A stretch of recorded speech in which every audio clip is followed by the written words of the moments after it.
pain. He learned to walk while I was away, and he was talking for I knew it. And as he grew, he'd say, I'm gonna be like you, Dad. You know I'm gonna be like you. And the cat's in the cradle and the silver spoon, little boy blue and the man on the moon. Today is Father's Day, and I'm making this video because about a month ago I'd made a video for my mother and all the mothers out there on Mother's Day. But by the time that I get this video uploaded, I'm sure it'll be a few days after Father's Day. I've been ridiculously busy here lately. So now it's the father's turn, and this is a video for all the fathers out there and for my father. Now, in my video about mothers, I had said that I think a mother is the cornerstone, the foundation of a strong family, but a father is the roof and the walls if you were comparing a family unit to a house. The father protects his family and he provides for his family. I am extremely lucky. I have one of the best fathers a person could ask for. Of course, he is my only father, but I'm not saying this just because he's my father, but it's just how I see it. I guess it's the only way I can see it, but nonetheless, it doesn't change. My father is probably the best man. He is the best man that I know. You always made time for us, Dad. Growing up, you worked a lot. But you always made time for me and my younger brother. We're a lot alike in so many ways. We enjoy a lot of the same things.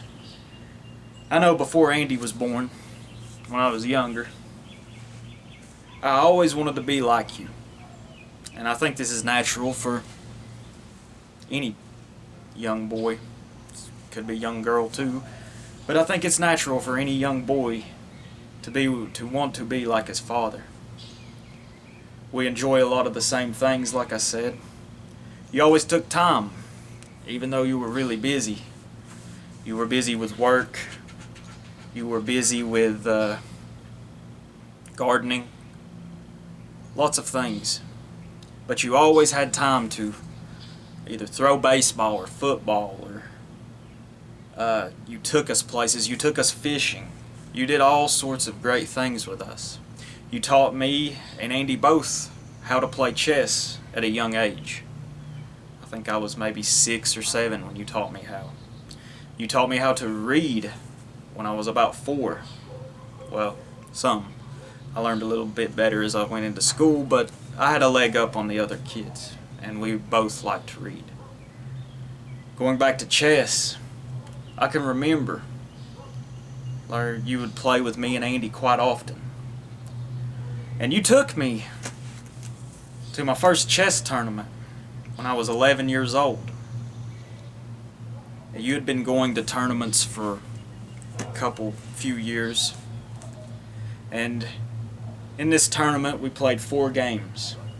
I lost my first game, and you did too. But in the second game, I drew the man who had beaten you in the first game. And you had mentioned this man to me before. His name was Hugh Phan. He was a Vietnamese guy. He's a very, very good chess player. I think he even won that tournament, the first one that I'd ever went to. And you had played him in past tournaments. But I remember I'd lost my first game, and you had lost to Hugh. And I drew Hugh Phan next. And we started playing. And I think he underestimated me a little bit. I mean, I was only 11. I played this, it's called the Leningrad Dutch. If you know anything about chess, you may have heard of it. It's a defense that you play when you are on the when you're black. I think he underestimated me a little bit because I ended up beating him. I was immensely proud when he resigned. I lost the rest of my games, the other two, but I wouldn't trade that one win for anything because I felt like I had avenged your earlier loss. As a kid, that's all I ever wanted to do, was to make you proud, especially.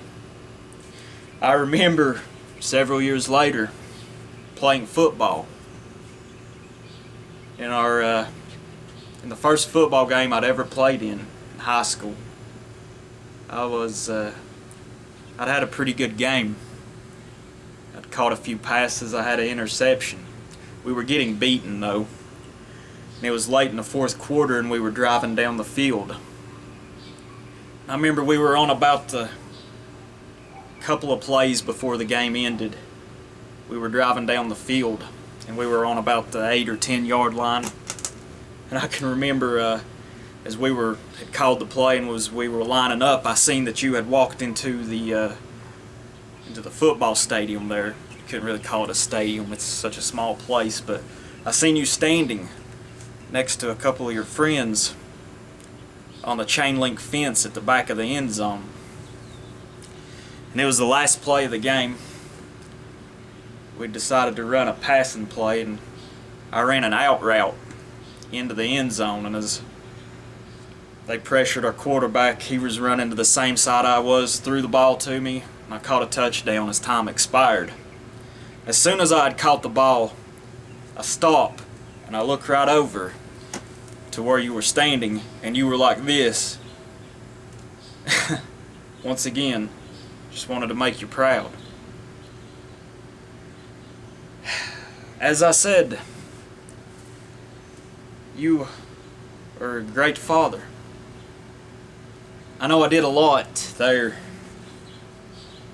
towards the end of my college years and after. I did a lot to disappoint you. Now, back then, few years ago, there for several years, I was a criminal. I was a thief. I was a drug addict. I don't really talk about this much because I don't want to seem like I promote such things, because I don't. But when I was in this lifestyle, we clashed often. I know that I could get very mad at you. But I think the reason that, honestly, that I got so mad sometimes and we would yell at each other, honestly, I think one of the reasons that I got so angry is because deep down I knew you was right. I knew what I was doing was wrong. I ain't stupid. I knew it was wrong. I knew I was poisoning myself. I went to jail several times. I was in trouble fairly often. You and Mom certainly hadn't raised me to be this way. And I won't make any excuses. I knew what I was doing was wrong. But I still did it, and I dealt with the consequences when they came. But thankfully, I managed to get away from it all. And you never gave up on me, which is saying a lot, because I was a bad person. I was a very bad person there for a while. But deep down, when we would argue, I knew you were right. Even though I didn't want to admit it to myself, I knew you was right. As I said, you're a great father, and I miss you. You're now a grandfather, thanks to Andy. Hopefully I can give her a cousin here soon. I can't wait to come home and see you all. I'm going to here. It might be a month or so, but I will make it back home. Maybe we can go fishing or work out in the garden. I don't care. Just as long as I get to see you all. And I will say this. I'm not a father, But I imagine it can be a very hard thing to do. You know, thanks to feminism and all these other, it's just modern life in general is conducive to tearing apart a family unit.